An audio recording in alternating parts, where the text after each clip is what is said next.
President Trump's executive actions on immigration. We will tell you how people in Syracuse demonstrated. Syracuse celebrated the memory of Martin Luther King Jr. last night. We will take you inside the dome where the event happened.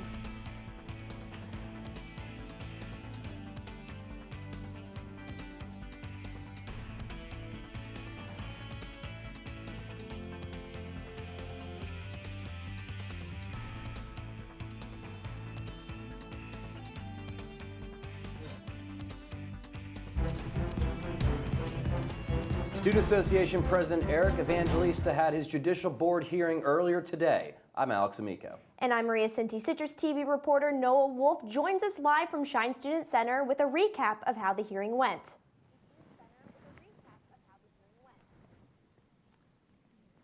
Thanks, Alex and Maria. Earlier today, SA President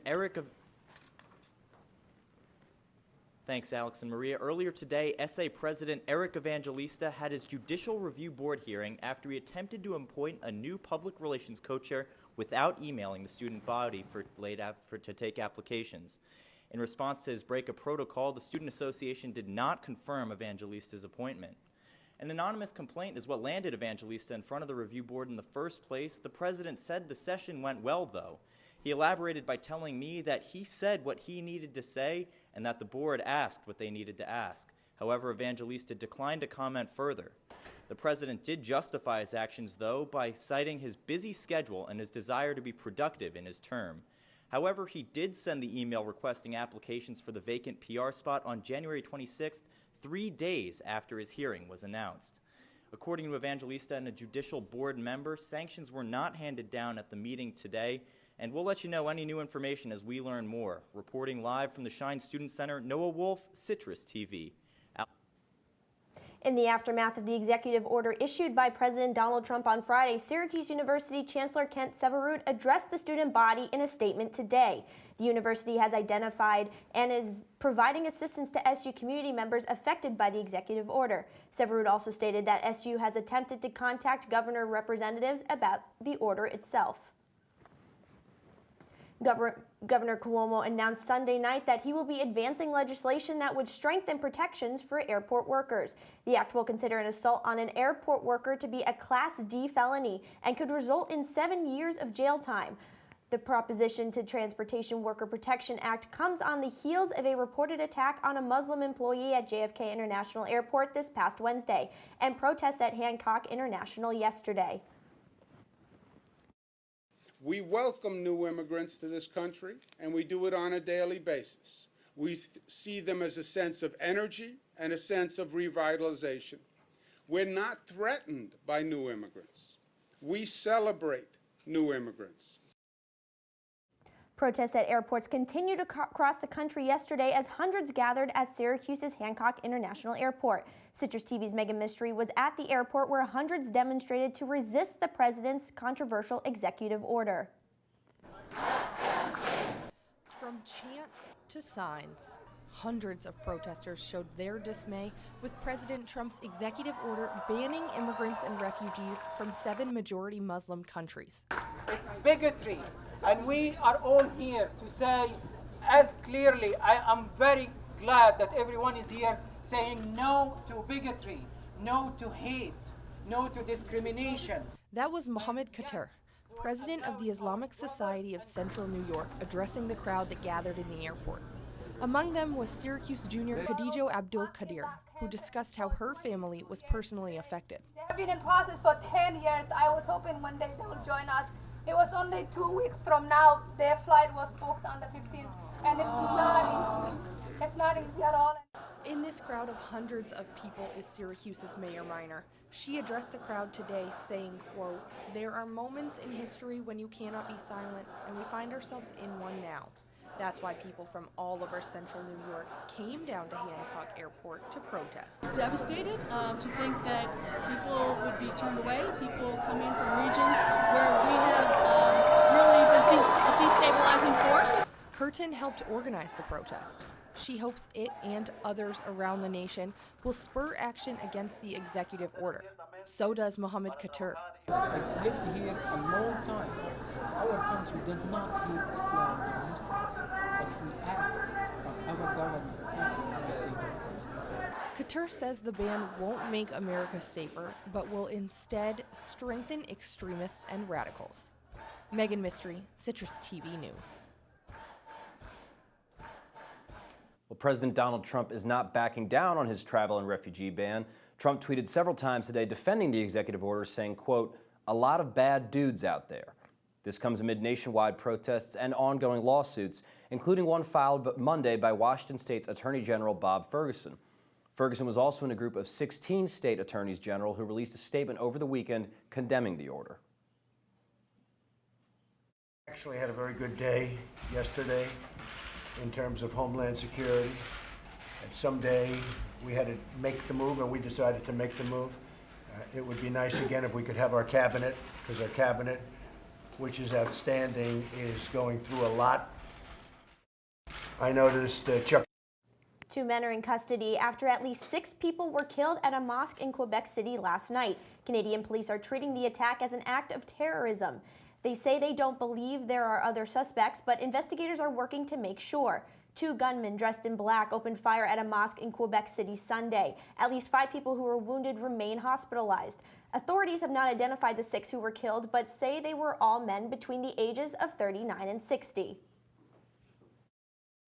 We're still in the early stage of the investigation. We're still trying to determine all the facts associated with the incident. So, and not to interfere with the progress of the investigation. We're not going to discuss the specific at this time. Well, the snowy Syracuse winter weather is back this week. The Citrus Cam was outside by Carnegie Library earlier today where snow was blowing in some strong winds. Citrus TV weather anchor Rebekah Castor is here to let us know if it will stick around for the rest of the day. Thanks, Alex and Maria. Yes, Syracuse did see snow on the ground again this morning. Flurries have stopped for now, but we will see them coming back again tomorrow. Right now we're at 20 degrees outside, but with strong winds coming in at about 12 miles per hour. It definitely feels more chillier than that. Actually feels like 10 degrees. So if you're planning on heading out anytime soon, you're definitely going to want to grab that big winter jacket before heading outside. And taking a look at our Doppler radar, we'll see we're pretty clear with snow flurries tonight, but we will see those flurries coming in again tomorrow morning at about 10 a.m. Stay tuned to Citrus TV News for my full weather forecast coming up, where I'll tell you just how much snow we can expect this week. Governor Cuomo has proposed adopting the Roe v. Wade decision into the New York State Constitution. Adopting this measure would guarantee a woman's right to choose in the state of New York. The announcement came at a Planned Parenthood rally stating that New York will always seek to protect women's rights as Washington wants to limit them. The governor won over supporters saying, quote, "Make no mistake, we will always protect the right to choose in New York." The Syracuse University Bursar's office and the Office of Student Debt Management have moved locations. The office late last week moved from Steele Hall to Bound Hall. Both offices reopened this morning and are ready for students to use their services. The Spring Career Fair is tonight from 6 to 9 in the Carrier Dome. It is open to all students and includes companies such as IBM, Macy's, and Verizon. Students are asked to enter through the dome through Gate A. It is not too late to get a flu shot. Health Services is offering one final free flu vaccine clinic tomorrow from 11 to 2 in Newhouse 1, room 303. Students and faculty do not need an appointment but must present an SUID to receive a vaccine. For more information, visit the University Wellness Initiative. Legendary American author and Syracuse grad Howard Frank Mosher died yesterday after announcing he had cancer last week. The 74-year-old author is best known for writing many well-known novels such as Where the River Flows North and Disappearances. The Guggenheim Fellowship recipient died in his home in Vermont. Coming up, the man police say is responsible for the Fort Lauderdale shooting makes his first court appearance. And an avalanche in Kazakhstan has taken a deadly toll. Stay tuned to find out more after this quick break.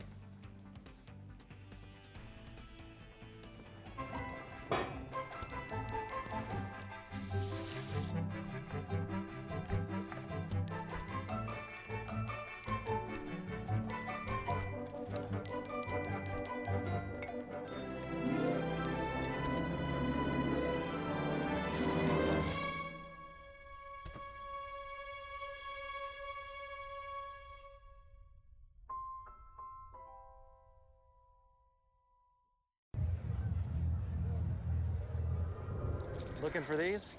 You drive buzzed. It could be one very expensive ride. First, you gotta make bail. Then pay me to get your car back. Your insurance premiums will go through the roof. And my legal fees just keep adding up. All told, it could end up costing you $10,000. Buzzed, busted, and broke. Because buzz driving is drunk driving. Got a quarter?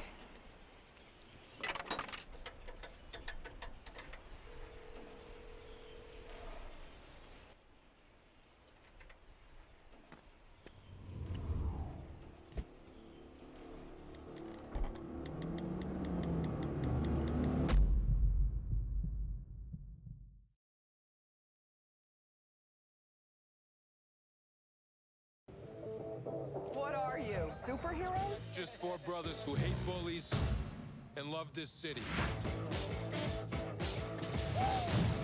Whoa!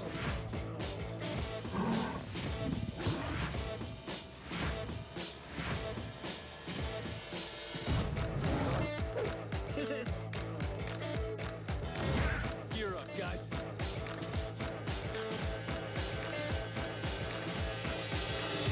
You're watching Citrus TV News with Alex Amico, Maria Cinti, and Rebekah Castor with weather. Citrus TV News continues now.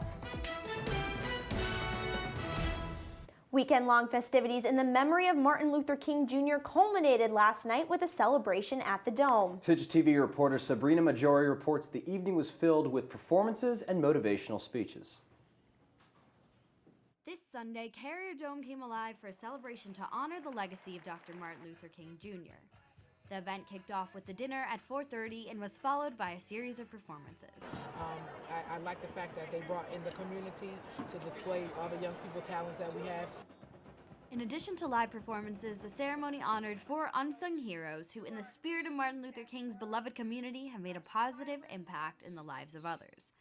This year's winners were SUNY ESF student Shua Shwani, Maxwell Professor of Anthropology Peter Castro, dentist and Roman Catholic deacon Dr. Robert Fangio, and the president of the Youth Development Group 100 Black Men in Syracuse, Mr. Vincent Love. The ceremony brought together individuals from all across the Syracuse community and encouraged them to not only remember and honor the legacy of Dr. Martin Luther King, but also to act. Keynote for the ceremony, motivational speaker and best-selling author J.R. Martinez drove home this message and received a standing ovation. I applaud the thousands of you that are here this evening to remember and to celebrate Martin Luther King's life, the legacy. But as it says, underneath celebrate, act. As an Army veteran who was injured in Iraq, Martinez used his speech to convey the importance of fighting for a just cause. The thing that I take away from Martin Luther King, and even though I wasn't around, I was not born during that time, what I take away from learning about his history and his words and his speeches and what he stood for is like, let's stand up. Every single one of us have the voice. Every single one of us have a platform, and it's important for all of us to find what it is that we're passionate about and go full force with it. Sabrina Maggiore, Citrus TV News. The man accused of killing 5 people inside the Fort Lauderdale airport has pleaded not guilty. Esteban Santiago appeared in court today and acknowledged the 22 charges he is facing. Santiago is a 26-year-old Iraq war veteran. Police say he killed 5 people and injured 6 on January 6th. At a hearing earlier this month, an FBI agent testified that after the shooting, Santiago said his mind was being controlled by the government. President Donald Trump announced that he will reveal his nomination for the vacant Supreme Court justice position tomorrow at 8 p.m. He communicated this via Twitter today. In the tweet, he stated, quote, "I have made my decision on who I will nominate for the United States Supreme Court. The position has been open since Antonin Scalia's death in February of 2016. And a heavy snowfall triggered avalanches that killed 7 people in Kazakhstan. The avalanches buried part of a highway connecting the capital of Dushanbe and the city of Khujandi. 5 people died as a result of that avalanche, while 2 other people died in a separate avalanche in a more remote region in the east of the country. Authorities warned people to avoid traveling as the danger of another avalanche will remain high over the next few days. And coming up, there is a new car king in America as Toyota has been dethroned. And another computer failure for one of America's major airlines causes delays nationwide. Stay with us.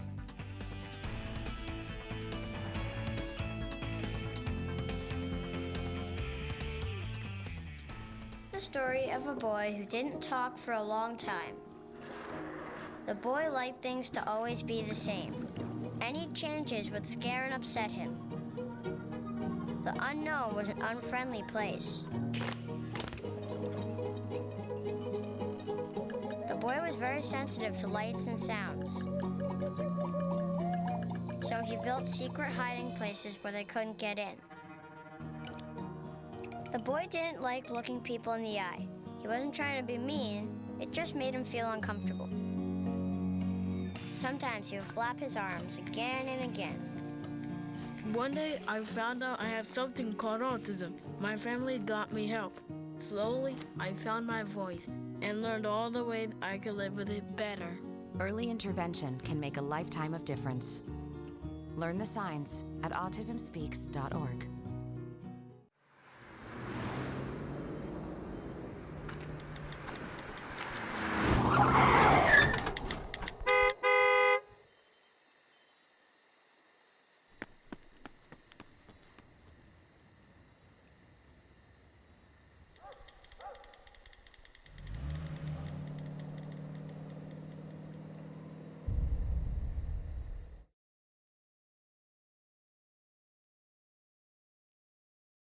Hey, look, it's those guys. Are you good to drive? I'm fine. How many did you have? I should be fine. You should be. Go and step out of the vehicle for me. See ya, buddy. Good luck. So turns out, buzz driving and drunk driving, they're the same thing, and it costs around $10,000. So not worth it.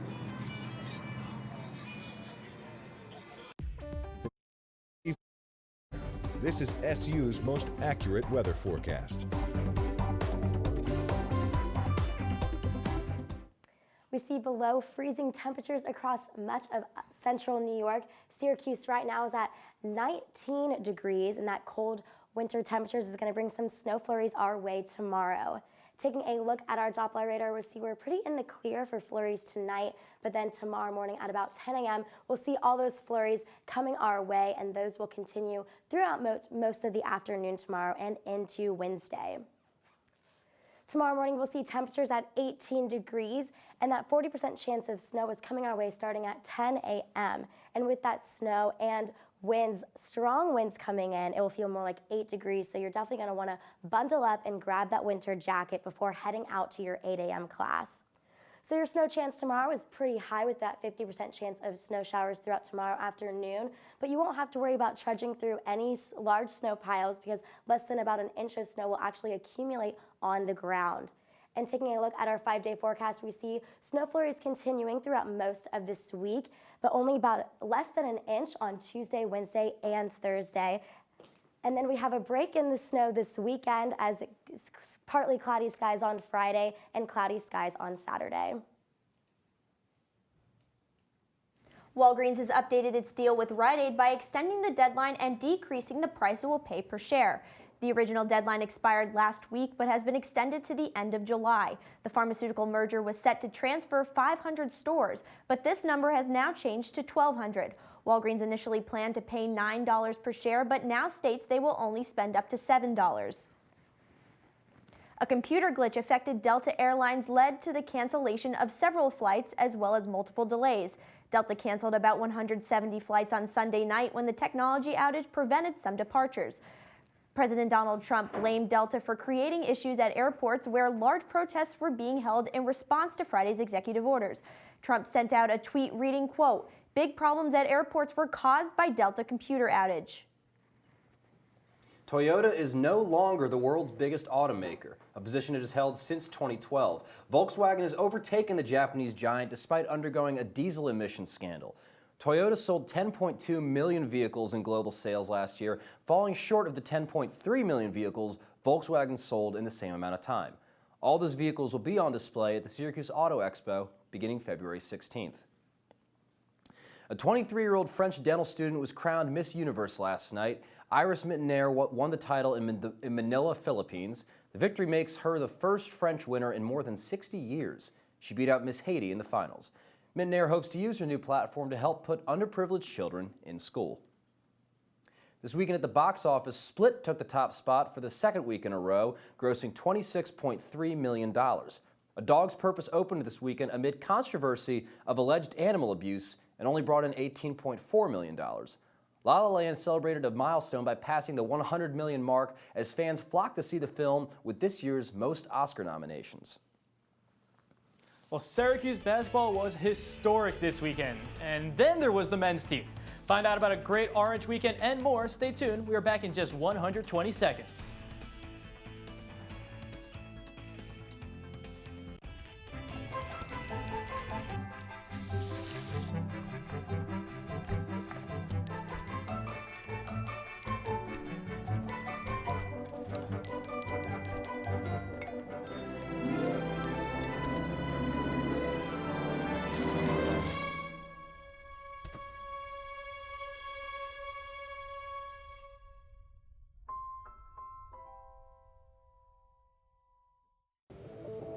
What are you, superheroes? Just four brothers who hate bullies and love this city.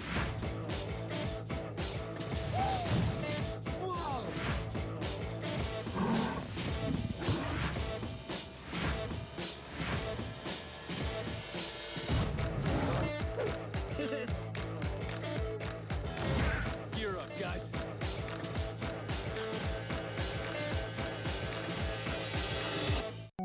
They told me a bottle couldn't dream. That I would never become a superhero.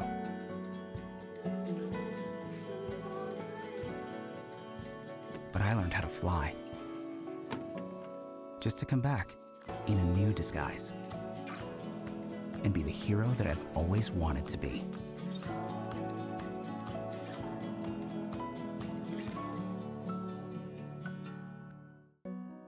They said a bottle was just a bottle.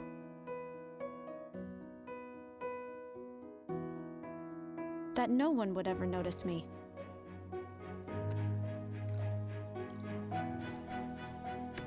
But I knew I could be more. That one day, I would make people smile.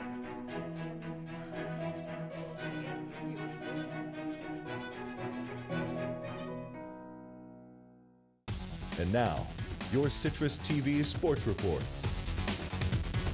Welcome back. I'm Matthew Wieselter. Syracuse men's basketball has not had an ideal season. A 12-9 record is not exactly a familiar sight for Orange fans. With Jim Boeheim's squad lacking a quality win and a top 10 team in the Dome, maybe, just maybe, SU could find some throwback magic on 80s Day. It was number 6 Florida State that was in the Dome, and it was John Gillen to get introduced first, and his mom all the way from Houston came for this one, and it was a big day for him. It really would be a big day for the Orange. They needed a big win here, and it starts off with Tyus Battle early. See, the Orange, with John Gillen coming out, his backcourt mate Tyus Battle would get this started, finding Andrew White III to put the Orange up 9-2 very early on in the game. Syracuse up what's going on against a ranked team. Well, when it gets the number 6 team in the country, you got to expect them to come back, and Brian Angola Rodas does just that. 14-3, Florida State leads, but SU's got their own star who could hit three-pointers. Tyler Lydon, just over 5 minutes to go, and he nails it. 6-point lead for the Orange, and I told you John Gillen had a big day. Well, with just under a minute left, gets the steal and finds Tyler Roberson. Syracuse up 44-26 going to halftime. This is crazy for this year's team. Well, we were playing number 6. Crazy things happen. Jonathan Isaac, he's been crazy all season long. Brings Florida State within 5, and then with less than 2 minutes to go, Dwayne Bacon, the Naismith Award watch player for Florida State, the sophomore, nails a 3. It's a 2-point game, but John Gillen, big day for him. Gets the layup here, 74-70. 82-72 was the final from the Carrier Dome. The crowd pumped. It's the first ranked win of the season. Head on to the court with the upset. Jim Boeheim's got to love that one. Yeah, we got a lot of work to do. We've been playing better, but actually played better on the road the last couple times and better at home, obviously much better at home, but I think we are playing better. I think our point guard play is much better. I thought Frank did a good job tonight. I thought he was good. He made a couple bad turnovers that he's got to cut out, but I thought he made some good plays and good defensive plays. But you know, we're getting a little better. We still got to get better. While Coach Jim Boeheim's squad is looking to sneak into the big dance, the women's basketball team was on the verge of history. Never has an Orange women's basketball team beaten 4 ranked opponents in a single regular season. That is until now. Syracuse defeated number 19 Virginia Tech 82-72, and you could credit the win to one of the best backcourts in the country. Redshirt senior Brittany Sykes and Alexis Peterson combined for 53 points in the victory. Peterson was also finding teammates with 11 assists. Brianna Day added 21 points of her own, along with 11 rebounds. And let's keep the winning going. Syracuse men's lacrosse had its first 2 scrimmages of the season on Sunday. SU defeated Hofstra 7-6, then beat Lemoyne 8-3. Sophomore attackman Brad Voigt had a nice day with 2 goals in each game. Senior attackman Jordan Evans played quarterback with the 4 assists in the 2 games. The Orange have one more scrimmage next Saturday against Harvard at 10 a.m. And for the first time since 1951, the Knicks played 4 overtimes. In that game, New York lost to the Rochester Royals 102-92. Fast forward to 2017, and the Knicks lost again in a marathon, falling 142-139 at the Atlanta Hawks. Carmelo Anthony scored 45 points before fouling out in the second overtime. And after 2 years of complaining from fans, the New York Islanders are leaving Brooklyn. According to Bloomberg News, the Barclays Center has concluded it is no longer worth it to host the hockey team. The Islanders would leave Brooklyn after the 2018-2019 season, and New York hasn't shown any interest yet in returning to Long Island. Thanks. Coming up, we take one more look at tomorrow's weather. And Citrus TV News will be back in 60 seconds. Looking for these? You drive buzzed. It could be one very expensive ride. First, you gotta make bail. Then pay me to get your car back. Your insurance premiums will go through the roof. And my legal fees just keep adding up. All told, it could end up costing you $10,000. Buzzed, busted, and broke. Because buzz driving...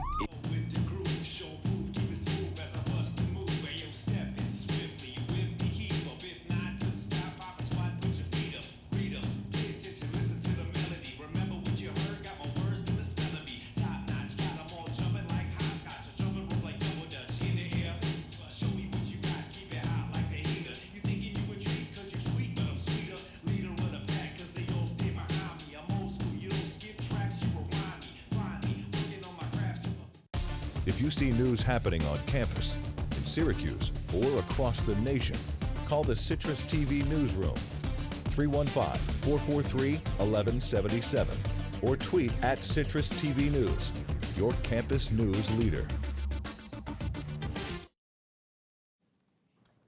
So taking a look at our weather again for tomorrow, you guys, it's going to be pretty cold with a lot of snow flurries in the forecast for tomorrow. We're at 21 degrees tomorrow morning at 9 a.m., 28 at noon, and then a little warmer, 29 at 6 p.m. Well, it's going to be a cold one. Thanks, Rebecca. That's all the time we have for today. Make sure to follow us on Facebook and on Twitter at Citrus TV News. I'm Maria Cinti. And I'm Amico. Have a great night, Syracuse.